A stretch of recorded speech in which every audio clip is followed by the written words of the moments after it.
चलो अगर लिख लिए हो तो शुरू करते हैं। देखो 15 ग्रुप्स के अंदर में मैं वैसे जनरल प्रॉपर्टी बता दिया था। जनरल प्रॉपर्टी करने का मतलब ये था कि कौन कौन सी प्रॉपर्टी सारे एलिमेंट्स में कॉमन होंगे, वो बता दिया था ना। और वो कॉमन के छोड़ के अब मैं केवल 15 ग्रुप के बारे में पढ़ेंगे, फिर 16, 17 उसके बाद 18, तीनों ग्रुप आपको पढ़ना है 15 से लेकर 18 तक, मतलब कितने जाएंगे 4 ना। तो चलते हैं। तो सबसे पहले मैं 15 ग्रुप का एलिमेंट देखना, मैं उसी टॉपिक को कवर करूंगा जहां से क्वेश्चन आने की पॉसिबिलिटी ज़्यादा होती है। मतलब सारा डिटेल नहीं पढ़ेंगे, पर ऐसा करेंगे क्वेश्चन छूटे मत वहां से, ठीक है। पर ऐसा मान के चलो क्वेश्चन नहीं छूटेगा, पर बहुत शॉर्ट टाइम में पढ़ाएंगे। क्योंकि देखो इनऑर्गेनिक है और इनऑर्गेनिक मेरे को ज़्यादा आती नहीं है, मैं पहले बता कर रखा हूँ। बट जितना आता है उतना, जितना पेपर में आता है ना उतना ज़रूर मेरे को आता है, तो वो मैं आपको कवर करा ही दूंगा कुछ भी करके। तो चलिए मैं सबसे पहले 15 ग्रुप्स लिखता हूँ, और 15 ग्रुप्स के एलिमेंट को हम बहुत अच्छे से याद कर चुके होंगे। कौन सा? न्यूजीलैंड, पाकिस्तान, ऑस्ट्रेलिया, सब भिखारी। एक और एलिमेंट्स होता है, पता है क्या है? उसको बोलते हैं यूयूपी। यूयूपी, बहुत इसको मॉस्कोबियम बोलते हैं, बट मैं बोलता हूँ इसको यूयूपी। इसका फुल फॉर्म क्या है? इसका तो जानते हो कि नाइट्रोजन, फास्फोरस, आर्सेनिक, फिर यहाँ पर एंटीमनी, बिस्मथ, और इसको हम बोलते हैं, इसका नाम लिख लेते हैं अनपेंटियम। तो ध्यान देना भाई, ये बहुत है। इसका एटॉमिक नंबर कितना है? 115। एटॉमिक नंबर निकालने का तरीका तो हम लोग को पता ही होगा। अगर ये 7 है तो इसमें हम लोग क्या कर देंगे, +8, तो कितना हो जाएगा 15। उसके बाद कितना ऐड करना है? 18 करके देखो कितना आता है, 8 5 13, मत 33 आ जाएगा क्या? उसके बाद फिर कितना ऐड करना है? 18 करके देखो कितना आ जाएगा, 8 5 13, 13 का मतलब 53 हो जाएगा मेरे ख्याल से। और फिर उसके बाद इसमें कितना जोड़ना है आपको? 32। और अगर आप इसमें 32 जोड़ दोगे तो कितना हो जाएगा? 3 2 5 मतलब 5, और ये 5 3 8, 85 हो जाएगा क्या? कंफर्म है ना? ये उसका एटॉमिक नंबर हो गया। अब देखो यहाँ से क्या क्या क्वेश्चन बनते हैं ध्यान से। अगर इसको ध्यान से आप देखेंगे, nitrogen, phosphorus, arsenic, antimony, bismuth, और यहाँ पर अनपेंटियम, सबका नाम में नाइट्रोजन का एन आ रहा है सिंबल्स, फास्फोरस का पी आ रहा है, आर्सेनिक का एस आ रहा है, लेकिन यहाँ पर देखो एसबी, इसको हम लोग क्या बोल रहे हैं बेटा? एंटीमनी। इसका दूर दूर से कोई रिलेशन नहीं दिख रहा होगा, यहाँ पर दिखाई दे रहा है क्या? एंटीमनी या तो सिंबल ए होना चाहिए या एन होना चाहिए, एंटी होना चाहिए, लेकिन ऐसा कहीं पर भी नहीं है। इसका मतलब कहीं ना कहीं पर कुछ डाउट होगा। तो ध्यान देना, ये जो एंटीमनी वर्ड है, ये एंटीमनी लैटिन वर्ड से मिलकर बना हुआ है, और लैटिन का एक वर्ड है जिसको हम लोग बोलते हैं स्टीबियम। तो बस ये बात आपको ध्यान रखना है कि एंटीमनी जो है, जिसको हम एसबी बोलते हैं, इसका जो सिंबल आया है लैटिन वर्ड से आया है, जिसका नाम क्या है? स्टीबियम। स्टीबियम बोलते हैं। क्लियर हो गया ना बेटा? अच्छा, एटॉमिक नंबर ही मैंने याद करा दिया, कुछ इस तरह से करते। अब देखो यहां से और क्या क्वेश्चन पूछने की पॉसिबिलिटी होगा, ध्यान से देखना। अगर मैं बोलूं तो ये जो 2 एलिमेंट्स हैं ये होते हैं नॉन मेटल, तो मैं शॉर्ट में लिख रहा हूं। अगर आप चाहो तो लिख सकते हो आधातु। क्या लिखोगे? बाकी जो 2 एलिमेंट्स हैं, मतलब ये वाली, ये यहां से कैसे बनाऊं मैं, मेरे पास जगह नहीं है, पर ध्यान देना, ये जो 2 एलिमेंट्स दिखाई दे रहे हैं, ये 2 एलिमेंट्स होते हैं मेटेलॉइड्स। मेटोलॉइड्स का मतलब होता है उपधातु। तो ये याद करने का तरीका है, पहले के 2 एलिमेंट्स हैं उसको हम लोग बोल देंगे आधातु, मतलब कि नॉन मेटल। उसके नीचे 2 एलिमेंट्स होंगे वो होंगे मेटलॉइड्स, मतलब कि उपधातु। उसके बाद ये जो बिस्मथ दिखाई दे रहा है, इसको हम जनरली टिपिकल एलिमेंट्स बोलते हैं, नहीं टिपिकल मेटल बोलते हैं। इसका मतलब क्या है कि ये रेयर मेटल की तरह काम करता है, पुअर मेटल बोल सकते हो। ज्यादा मेटलिक कैरेक्टर शो नहीं करता, ये कम होता है। कम मतलब कि ज्यादा मेटल नहीं है, ज्यादा मेटल मतलब स्ट्रॉन्ग मेटलिक कैरेक्टर शो नहीं करते हैं, ये पुअर मेटल बोल सकते हैं। तो मैं टिपिकल मेटल्स को दूसरा नाम का लिख रहा हूं यहां पर, पुअर मेटल। ये थोड़े थोड़े मेटल के जैसे शो करते हैं। अच्छा, लास्ट जो दिख रहा होगा, ये जो एलिमेंट्स है इसको हम लोग रेडियो एक्टिव एलिमेंट्स बोलते हैं, और ये एक न्यूली डिस्कवर एलिमेंट्स है। कौन सा बेटा? रेडियो एक्टिव एलिमेंट है, और ये रेडियो एक्टिव एलिमेंट्स अभी अभी खोज हुआ, तो मैं बगल में लिख भी दे रहा हूं न्यूली डिस्कवर्ड। और न्यूली डिस्कवर्ड होने के कारण अभी तक इसके बारे में ज़्यादा जानकारी नहीं हुई है, और ज़्यादा जानकारी नहीं हुई है तो इसको ज़्यादा हम पढ़ेंगे भी नहीं। तो ध्यान देना, इस एलिमेंट्स का रेडियो एक्टिव एलिमेंट खास क्या है, इसकी खासियत ये है कि रेडियो एक्टिव एलिमेंट होने के साथ साथ इसकी डिस्कवर जब हम लोग करने जाते हैं तो इसका जो टी हाफ लाइफ होता है, जिसको आप बोला करते हो हाफ लाइफ पीरियड, हिंदी में बोलूं तो अर्ध आयु काल, ये बहुत शॉर्ट होता है, वेरी शॉर्ट होता है। और वेरी शॉर्ट होने के कारण इसका स्टडी करना इतना इजीली नहीं है, इसलिए इसकी कैरेक्टरिस्टिक को हम लोग फिलहाल डिस्कस नहीं करेंगे। ठीक है, हमको कहां तक लेना है, यहां से लेके यहां तक का लेना देना है। तो मैंने आपको बता दिया है कुछ जनरल प्रॉपर्टीज कि 15 ग्रुप्स के एलिमेंट्स में से नॉन मेटल कौन से होंगे, कौन मेटल होगा, कौन मेटलॉइड्स होगा और कौन रेडियो एक्टिव एलिमेंट्स है। कंफर्म है ना, कोई प्रॉब्लम नहीं है। आगे चलते हैं। देखो यहां से जो ज्यादातर क्वेश्चंस आएंगे आपके पास वो यहां से बनते हैं। एक नाइट्रोजन से बनेगा, दूसरा फास्फोरस से, कभी कभी वो बन सकता है यहां से। उसके नीचे बहुत कम चांसेस होते हैं कि क्वेश्चंस में बन जाए, बट फिर भी हम कोशिश करें ये छूटे मत। तो चलो सीधा क्वेश्चन डिस्कस करवाओ कि कॉपी करोगे पहले? कॉपी तो करोगे, मैं समझ गया हूं। चलो लिए ना, चलो अब हम लोग क्वेश्चंस की ओर आते हैं कि ऐसा क्या क्या क्वेश्चंस है जो यहां से पूछे जाने की पॉसिबिलिटी है। तो चलो मैं थोड़ा सा रफ कर रहा हूं, हालांकि आपको थोड़ा बहुत आइडिया हो गया होगा। तो सबसे पहली बात बेटा कि यहाँ पर मैं आपको बता दिया था, शायद आपने करके भी आया होगा, क्या चीज कि नाइट्रोजन का अबनॉर्मल बिहेवियर। ठीक है, देखो अब नॉर्मल बिहेवियर के अंदर में एक दो पॉइंट और लिखने के लिए आपके पास होगा, कौन कौन से। तो पहला क्वेश्चन नंबर 1 क्या लिखना है भाई, नाइट्रोजन का असमान व्यवहार। लेकिन मैं स्टाइल मारने के लिए क्या लिखूंगा, अब नॉर्मल बिहेवियर लिखूंगा। इसका कुछ पॉइंट तो आपने लिख लिया होगा आराम से, कौन कौन से। डी सबसे एब्सेंट होते हैं, एटॉमिक साइज कम होता है। अभी और देखो यहां से क्या क्वेश्चन आता है बेटा, ध्यान से देखिएगा। तो नाइट्रोजन है, मतलब नाइट्रोजन ये N2 फॉर्म में पाया जाता है, मतलब ये डाई एटॉमिक मॉलिक्यूल्स है। डाई एटॉमिक समझते हो ना, जिसमें कितने एटम्स होने चाहिए, 2। तो ये डाई एटॉमिक मॉलिक्यूल से बेटा, अच्छा लिखा नहीं इसलिए फिर मिटाऊंगा और फिर से लिखूंगा डाई एटॉमिक, क्योंकि मैं टीचर हूं इसलिए। ठीक है, क्या है बेटा, डाई एटॉमिक मॉलिक्यूल्स। लेकिन आपने फास्फोरस को P2 फॉर्म में देखा, कोई क्या बता दो जरा, क्या आपने AS2 कहीं फॉर्म में देखा है? इसका मतलब फास्फोरस तो P4 में एग्जिस्ट करता है, ये भी AS4 में एग्जिस्ट करता है। बताओ क्या ये डायटोमिक मॉलिक्यूल्स हैं? नहीं। अगर ये डायटोमिक मॉलिक्यूल्स नहीं है, इसका मतलब इसको मैं क्या बोलूंगा, पॉली एटॉमिक मॉलिक्यूल्स, बहुपरमाणविक। तो ध्यान देना बेटा, एक और डिफरेंस मिल गया कि नाइट्रोजन असमान व्यवहार इसलिए प्रदर्शित करता है क्योंकि नाइट्रोजन डायटोमिक मॉलिक्यूल्स होते हैं, जबकि बाकी रिमेनिंग एलिमेंट्स हैं वो कौन सा फॉर्म एग्जिस्ट करते हैं, पॉलीएटॉमिक मॉलिक्यूल्स में। क्लियर हो गया? आगे देखो, आगे बेटा तुम्हारे माइंड में इसे क्वेश्चंस आ रहे होंगे, क्यों ये N2 फॉर्म में पाया जाता है? सही बात है, चलो तो देखते हैं जरा ध्यान से देखना। इसके पीछे एक रीजन है, वो है एटॉमिक साइज का। लेकिन हम कोशिश करते हैं नाइट्रोजन में, अगर आप बना के देखते हैं नाइट्रोजन का पहले इलेक्ट्रॉनिक कन्फिग्रेशन लिखते हैं, मान लो लिखते हैं हम लोग, कैसे बेटा, तो नाइट्रोजन का इलेक्ट्रॉनिक कन्फिग्रेशन निकालोगे तो 1s2 आ जाएगा, 2s2 आ जाएगा और यहाँ पर 2p3 आ जाएगा। बात मानते हो ना? दूसरे नाइट्रोजन का भी सेम पाया जाएगा क्या? देखो जरा, ये हो जाएगा 1s2, यहाँ पर 2s2 और यहाँ पर 2p3। ये तो मेरा बैलेंस सेल है, बात को मानते होगे 100% ना? यस और नो आ रहे, थोड़ा रिप्लाई कर दो भाई। इनऑर्गेनिक मेरे को ज़्यादा नहीं आता, इसका मतलब तुम लोग रिप्लाई नहीं करोगे। 1 2 3, ठीक है बेटा।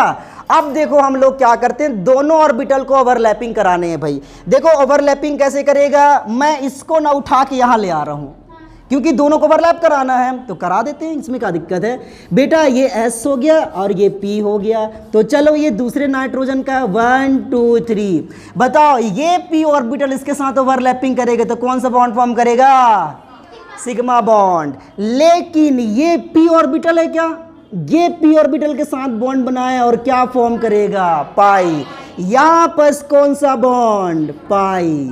अच्छा ये बताओ मुझे बेटा, एक बहुत इंपॉर्टेंट बात है। इंपॉर्टेंट बात ये है कि जब नाइट्रोजन के पी ऑर्बिटल नाइट्रोजन के दूसरे पी ऑर्बिटल के साथ इन्वॉल्व होकर पाई बॉन्ड बनाया है, इसको हम लोग बचपन में पी पाई बॉन्ड कहा करते थे। याद है थोड़ा बहुत, धुंधला धुंधला 11वीं क्लास नहीं है तभी समझ लो क्या करना है बेटा।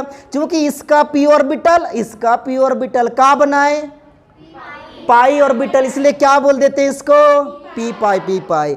इसीलिए नाइट्रोजन देखो कितने बॉन्ड बन गए बेटा, ये तो बना ही रहा था सिग्मा, ये 2 ठो और पाई बना दिए, तो नाइट्रोजन कैसे एग्जिस्ट करेगा। एक तो सिग्मा बॉन्ड है और 2 ठो कौन सा पाई बॉन्ड है क्या। अच्छा थोड़ा जूम करके बनाते हैं, एन और यहाँ पर 3 बॉन्ड एन। अब मुझे बता दो बेटा, ये तो मेरा मान लेते हैं मेरा पाई बॉन्ड है, ये पाई बॉन्ड है, ये कौन सा बॉन्ड है, सिग्मा। इसका मतलब कि डायटोमिक मॉलिक्यूल्स होने का क्या रीजन है कि ये पी पाई बॉन्ड फॉर्म कर सकता है। बाकी ये P4 का अगर स्ट्रक्चर देखोगे ना आप, तो ये अहिना बनाएगा, अहिना। क्या इसमें कौनो आपको पाई बॉन्ड दिख रहा है, बता दो जरा। इसका मतलब क्या ये पी पाई बॉन्ड फॉर्म करेगा। जब पाई हाइयन नहीं है तो कैसे पाई बॉन्ड बना देंगे उसको, मतलब इसमें कहाँ सारे सिग्मा बॉन्ड है ना बेटा। क्या इसमें पी पाई बॉन्ड है, नहीं। दूसरा इसी देखो अब नॉर्मल ईयर के 3rd पॉइंट लिख सकता हूं क्या मैं कि नाइट्रोजन डायटोमिक फॉर्म में एग्जिस्ट करता है, बाकी सारे पॉलीएटॉमिक मॉलिक्यूल। साथ ही साथ मैं इसे भी लिखवा सकता हूं 4था पॉइंट कि nitrogen P pi bond present होता है, बाकी में नहीं होता है। इधर हो सकता है लेकिन इसमें स्ट्रांगली पी पाई बॉन्ड पाए जाते हैं। क्लियर है, जेरॉक्स करो बेटा। देखो इसी से मिलता जुलता क्या क्वेश्चन आता है कि देखो नाइट्रोजन जो है इसको मैं थोड़ा रफ करना पसंद करूंगा, ये वाले पॉइंट को, और नाइट्रोजन क्या कर सकते हैं, थोड़ा रफ करते हैं। तो बेटा पी पाई बॉन्ड तो समझ में आ गया होगा आपको, थोड़ी बहुत क्लियर हो गया ना। चलो ठीक है, देखो अब आपको क्या करना है, यहाँ पर एक कुछ बातों को और ध्यान रखना पड़ेगा भाई। उसमें से कौन सा बात है बेटा, देखो क्वेश्चंस क्या है। क्वेश्चंस ये है कि नाइट्रोजन जो है N2 ना, ये क्या करता है कमरे के ताप पर, मैं रूम टेम्परेचर लिख रहा हूँ शॉर्ट में बेटा, RT का मतलब, हाँ अरे बाप रे काला अंधेरा चलेगा। लाइट ऑफ हो गई बेटा, पर दिख रहा होगा ना तुम लोग को, नहीं दिख रहा तो ऑफ कर देंगे। दिख रहा है, किसमें दिख रहा है बेटा, हाथ खड़ा कर दो। हाउ मैनी स्टूडेंट, सामने आ जाओ, सामने आ जाओ, 3 लोग बैठ जाओ ना, सामने आओ। पढ़ाना पड़ेगा ना बेटा, चमक जा रहा होगा मेरे लिए, पूरे चमक रहा है वैसे, तो क्या करें अब। सुन लो क्वेश्चंस में क्या बताना, उसके बाद अगर लाइट नहीं आए तो ऑफ कर देंगे। ये है बेटा कि रूम टेम्परेचर पर ये क्या करता है, कम रिएक्टिव होता है। मैं लिख सकता हूं लेस रिएक्टिव। क्यों लेस रिएक्टिव होता है बेटा, देखो रूम टेम्परेचर का मतलब कितना टेम्परेचर बोल सकते हो आप, 25 सेंटीग्रेड। ठीक है, अगर 25 सेंटीग्रेड टेम्परेचर पर अगर आप बोलोगे तो ज़्यादा टेम्परेचर नहीं है, नॉर्मल टेम्परेचर है, तो नॉर्मल टेम्परेचर पर ये लेस रिएक्टिव इसलिए होता है क्योंकि अगर नाइट्रोजन को आप रिएक्शन कराना चाहोगे तो इसके पाई बॉन्ड प्लस इसके सिग्मा बॉन्ड को ब्रेक करना पड़ेगा, और आप पाई बॉन्ड को इतने टेम्परेचर में ब्रेक करा ही नहीं सकते हो। तो क्या करना पड़ेगा बेटा, हम लोग को टेम्परेचर बढ़ाना पड़ेगा। इसका मतलब मैं ऐसे बोल सकता हूं कि रूम टेम्परेचर पर नहीं, ऐसे बोल सकता हूं कि नाइट्रोजन जो है वो इसके पास 2 पी पाई बॉन्ड प्रेजेंट होते हैं, जिसको रूम टेम्परेचर पर ब्रेक करना पॉसिबल नहीं है, इसलिए ये रूम टेम्परेचर पर लेस रिएक्टिव होते हैं। लिख लोगे, ये आपके परीक्षा बोर्ड में डायरेक्ट दिया हुआ है भाई। हाँ बेटा, हाँ बोलो। आंचल चौधरी जाओ बेटा, वो पीछे बैठी हैं। क्वेश्चन ये था बेटा कि N2 रूम टेम्परेचर पर लेस रिएक्टिव होता है, कम क्रियाशील होते हैं, क्यों? तो रीजन मैंने आपको बता दिया है। अच्छा देखो इसी से मिलता जुलता और क्वेश्चन आता है। देखो एक चीज़ मैं बताने भूल गया, एक्चुअली इसका इलेक्ट्रॉनिक कन्फिग्रेशन, इसकी एक खासियत है बेटा, और वो खासियत क्या है मैं अभी आपको समझा देता हूँ। देखो थोड़ा सा, लाइट तो ऑफ हो गई, मैं क्या बताऊँ, लेकिन फिर भी जितना दिख सकता है पढ़ाते हैं। देखो इसमें क्या है, इसमें ये है कि इसका इलेक्ट्रॉनिक कन्फिगरेशन निकालोगे सारे के सारे एलिमेंट्स ना, तो आप निकालोगे, देखना NS2 आएगा और यहाँ पर NP3 आएगा। बेटा मुझे ये बताओ, ये S पूरी तरह से फुलफिल्ड दिखाई दे रहा है क्या? बताओ बताओ, दिख रहा है कि नहीं पीछे वालों को? 1 2 3 नहीं दिखाई दे रहा? चमक रहा है तो ठीक है, इसको ऑफ करते हैं।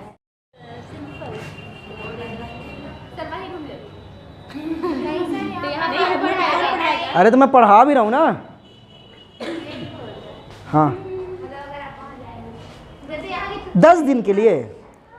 अरे 10 दिन तो मेरे पहचान वाले वहाँ बहुत, मैं वहीं पढ़ा हूँ ना, बैकुंठपुर में पढ़ा हूँ, तो मुझे तो पूरा पता है। बेटा ये हो गया ना, आगे चलते आगे चलते। ये लिख लिया एक्स्ट्रा स्टेबल लॉन्ग कन्फिगरेशन, लिख रहे हो?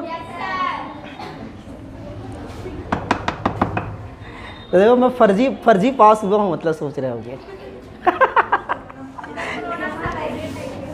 लेकिन हाँ भाई, ये जो पढ़ा रहा हूँ ये फर्जी नहीं है, ओरिजिनल है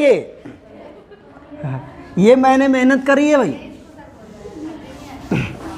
बेटा आगे चलते हैं। देखो N2 से और क्या क्वेश्चन पूछता है, बहुत फेमस क्वेश्चन है जो मार्केट में ट्रेंडिंग पर है, और ये बेटा 2020 सेट सी के अंदर में पूछा है भाई।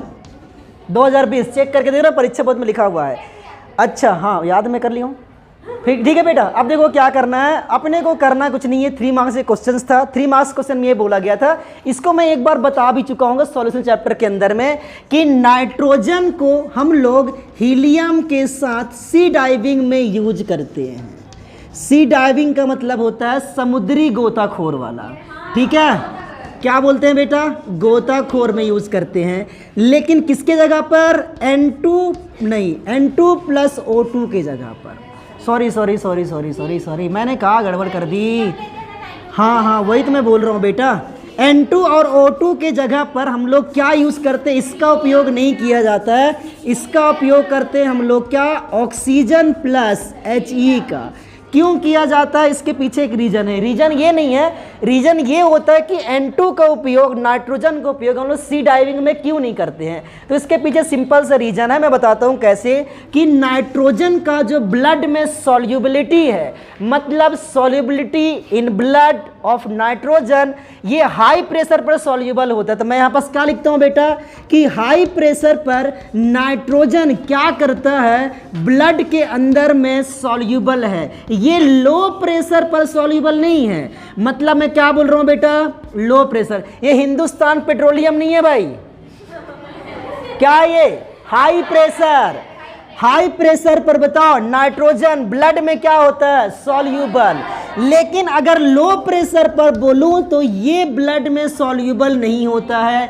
इसका मतलब देखो, जब हम लोग समुद्र के नीचे जाते हैं, हम लोग नहीं, गोताखोर सी डाइविंग लोग, तब की बात है, तो होता क्या है कि नीचे, समुद्र के नीचे प्रेशर ज़्यादा होता है, तो N2 गैस ब्लड में सॉल्युबल तो हो जाता है, लेकिन जब वही वापस आते हैं तो एयर में प्रेशर कम है। प्रेशर होने की वजह से ये क्या होना शुरू हो जाता है? निकलना शुरू कर देता है। मतलब डी, क्या बोलेंगे, सॉल्युबल का उल्टा क्या होता है भाई? डी सॉल्युबल है, आप जो ही बोल दो। मतलब जो विलय था ना, अब वो निकलना शुरू हो जाएगा। कहाँ से? ब्लड से। तो तेजी से बाहर आता है। तेजी से बाहर आने की वजह से हाथ में या नसों में बोल सकते हैं, एक फोड़ा उत्पन्न कर देता है, जिसकी वजह से उसको घबराहट आने लगती है। हो सकता है फोड़े या फुंसियां होना शुरू हो जाए। यही रीजन है कि हम लोग नाइट्रोजन और ऑक्सीजन का जो मिक्सर है उसको हम लोग सी डाइविंग में यूज नहीं करते हैं। रीजन क्या है बेटा? क्योंकि हाई प्रेशर पर सॉल्युबल है, लो प्रेशर पर सॉल्युबल नहीं होता है। कर लोगे इतना? थोड़ी सी कॉपी कर लो बस ये था। उसके बाद आपको एक कंपाउंड बता देंगे यहाँ पर, बहुत इंपॉर्टेंट चलते हैं। देखो कुछ क्वेश्चंस है। अब देखो ये तो क्लियर हो गया। हम लोग क्या करने वाला बेटा, इसको मैं रफ करता हूँ और कुछ क्वेश्चंस यहाँ से और आने की जो पॉसिबिलिटी होती है वो मैं बताता हूँ। इसमें से पहला जो क्वेश्चंस आता है वो ध्यान देना, क्या है बेटा, कि नाइट्रोजन। हाँ बेटी कुछ बोल रही? हाँ बताया तो बेटा क्वेश्चंस। क्या क्वेश्चन था? कि नाइट्रोजन कहा, नाइट्रोजन एवं ऑक्सीजन का मिक्सर का उपयोग गोताखोरों में नहीं किया जाता है, क्यों? या समुद्री गोताखोरों द्वारा नहीं किया जाता है, क्यों? तो रीजन मैं बता दिया हूं। देखो आगे चलते हैं बेटा। इन दोनों में अब कंपैरिजन देखते हैं। देखो कंपैरिजन क्या है, अगर आप ध्यान से देखेंगे तो नाइट्रोजन क्या करता है, अगर मैं यहाँ पर X लिख लूँ, XX, ठीक है, यहाँ पर लोन पेयर। अगर फास्फोरस में बनाऊँ तो फास्फोरस ये बनाने के साथ साथ ये क्या करता है, PCl5 भी बना देता है, मतलब PX5 भी बना देता है। देखो मैं क्या समझाना चाह रहा हूँ बेटा, ये मुझे बताओ नाइट्रोजन के साथ कितने हैलोजन ग्रुप जुड़े हुए हैं। अभी हैलोजन पढ़ा रहा हूँ ना मैं ऑर्गेनिक के अंदर में, तो बताओ इसको हम लोग क्या बोलेंगे बेटा, ट्राई हैलाइड बोल सकते हैं क्या। लेकिन अगर इसे आप देखोगे तो यहाँ पर कितने हैलोजन ग्रुप है, तो ये हो गया पेंटाहाइलाइड। बहुत इंपॉर्टेंट क्वेश्चंस है, मैं आपको बताऊंगा NH3 का फॉर्मेशन, लेकिन अभी नहीं, पहले इसको देख रहे, जो क्वेश्चन इजी हो सकता है अभी, फिर बाकी दूसरे दिन में बताऊंगा, ठीक है। देखो पेंटाहाइलाइड क्वेश्चन से ये आता है बेटा, ये आया भी है पेपर्स के अंदर में कि नाइट्रोजन पेंटाहाइलाइड नहीं बना सकता है, क्यों। हाँ ये बताते हैं अभी, तो समझते हैं, ठीक है। लेकिन P जो है फास्फोरस है वो पेंटाहाइलाइड बना लेता है, तो समझते हैं क्यों ऐसा होता है। तो बेटा चेक करके देखते हैं पहले X, या आप चाहो तो AS3 के बना सकते हैं, पर मैं X के साथ ही बनाऊंगा। देखो क्या है, नाइट्रोजन का एटॉमिक नंबर तो आपको पता है 7 होता है। अगर इसका इलेक्ट्रॉनिक कॉन्फ़िगरेशन निकालोगे तो ये 2s2 आएगा और यहाँ पर 2p3 आएगा। बैलेंस सेल के अंदर में आप देखोगे तो कुछ इस तरह से बन जाएंगे 1 2 3। बताओ बेटा X होता है वो मोनोवैलेंट एटम होता है, इसका मतलब एक बॉन्ड बनाएगा, और अगर एक बॉन्ड बनाएगा तो X X X कितने बॉन्ड बना सकता है, मैक्सिमम 3 बना सकता है ना। लेकिन फास्फोरस का चेक करके देखते हैं, इधर देखो तो फास्फोरस का एटॉमिक नंबर कितना मेरे बच्चों, 15 है ना। इलेक्ट्रॉनिक कन्फिगरेशन लास्ट में निकाल के दिखाओ, यहाँ पर 1s2 2s2, यहाँ पर 2p6 3s2 और यहाँ पर 3p6 अरे 3p3 हो जाएगा, और 3d0 भी होंगे, क्या होंगे ना। अब बताओ मुझे S को ऐसे भरो, P को ऐसे भर लेते हैं, ये तो बैलेंस सेल ही होगा। D में कितने इलेक्ट्रॉन्स है, 0 है ना, 1 2 3 4 5, ओके 1 2, यहाँ पर 1 2 और यहाँ पर 3 बना लेते हैं। अब मुझे ये बताओ बेटा, अगर मुझे कभी ज़रूरत पड़े तो क्या मैं इस इलेक्ट्रॉन को एक्साइट करा के D में भेज सकता हूँ ना। तो इस इलेक्ट्रॉन को आप एक्साइट करा दो, अगर आप एक्साइट करा दोगे तो कुछ इस तरह से बन जाएगा, मुझे ऐसा महसूस हो रहा है। कैसे, 1 2 और ये 5 हो गया, 1 2 3 4 5 बन जाएगा कि नहीं, बनेगा ना बेटा। एक इलेक्ट्रॉन को मैंने कहा कि भूमिका एक्साइट करा दी ना मेरी बच्ची, कर दिया ना। अब कितने अनपेयर्ड है, कितने हैलाइड जुड़ सकते हैं, हैलाइड मोनोवैलेंट होते हैं, इसका मतलब एक एक बॉन्ड बनाएंगे और एक एक बॉन्ड बनाएंगे तो X नहीं, ऐसे कर लो, ये और ये, तो ये सारे के सारे कितने X यहाँ पर जुड़ गए, 5। इसका मतलब फास्फोरस पेंटाहाइलाइड क्यों बनाता है, क्योंकि इसके पास D सबसेल प्रेजेंट होते हैं। क्लियर है, क्या इसके पास D सबसेल है, इसीलिए ये D सबसेल नहीं बने, ये इसीलिए ये पेंटाहाइलाइड नहीं बनाता है। कॉपी कर लो भाई, या सिंपल से कहीं पर रीजन लिख सकते हो कि फास्फोरस में D सबसेल प्रेजेंट होता है जबकि नाइट्रोजन में नहीं।